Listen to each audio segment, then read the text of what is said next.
merveilleuse aussi avec le ministère de Moïse et de Josué et le ministère de frère Branham et le ministère qui maintenant se déroule.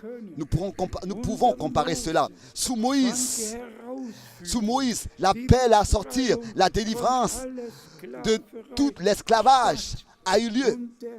Et le message était: laisse sortir mon peuple pour qu'il me serve. Jusqu'à cette expression, laisse mon premier fils sortir pour qu'il me serve. Et ensuite, quand tout cela avait eu lieu, le Seigneur appelle son prophète sur la montagne de Nebo. Je vous l'ai dit déjà ici. De Amman, j'ai pris un taxi. Je suis allé sur la montagne de Nebo. À droite devant moi, j'ai vu Jéricho. Devant moi, tout droit, j'ai vu Jérusalem.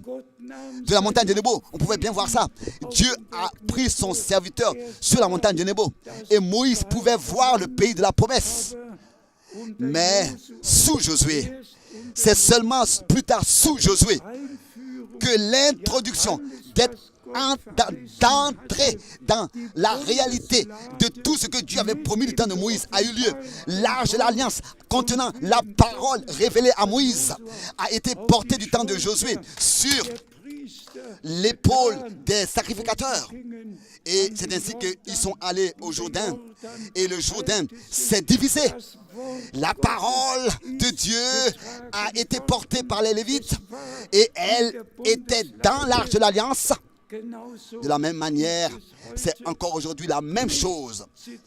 Pas des citations de Moïse. Et ça, il faut qu'on le dise clairement.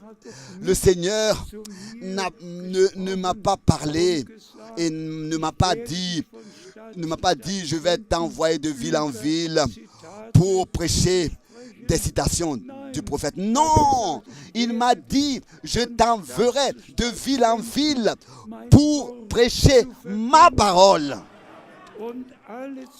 Et toutes les citations, nous les avons dans la crainte de Dieu, placées bibliquement dans la Bible.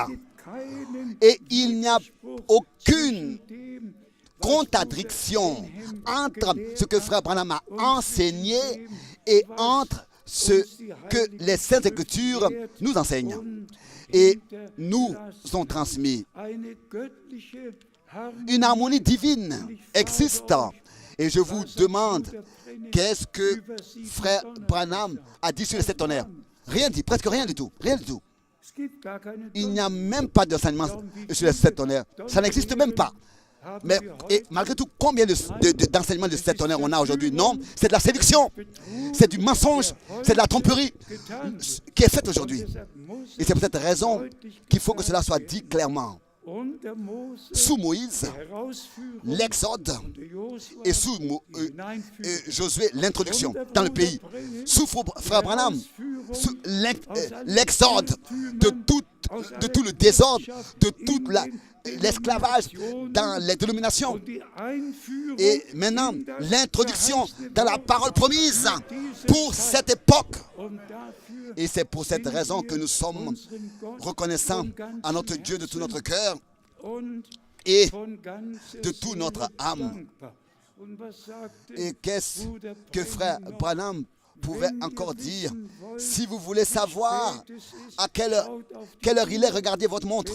Si vous voulez savoir quel jour c'est, regardez le calendrier. Mais si vous voulez savoir à quel point le temps est avancé sur terre, regardez à Israël. Et mes bien-aimés frères et sœurs, remercions le Seigneur. Et ça, je le dis encore une fois, les deux choses vont parallèlement. Mais durant tous ces temps, particulièrement de 1948, alors que l'État d'Israël avait été fondé, et Ben Gurion avait fait cette déclaration que le fondement de l'État d'Israël a eu lieu. Oui, particulièrement depuis ce temps. déjà, comme nous l'avons dit, le 7 mai 1947, l'ordre direct, le commandement direct qui a été donné à Frère Branham.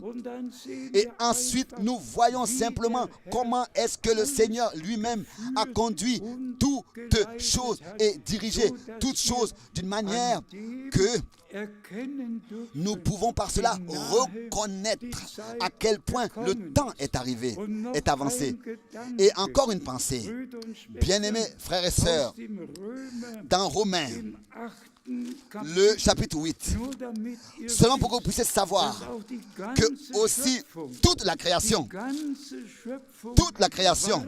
attend la révélation des enfants, des fils de Dieu. Et je demande à un frère de venir devant et pour nous lire ces versets.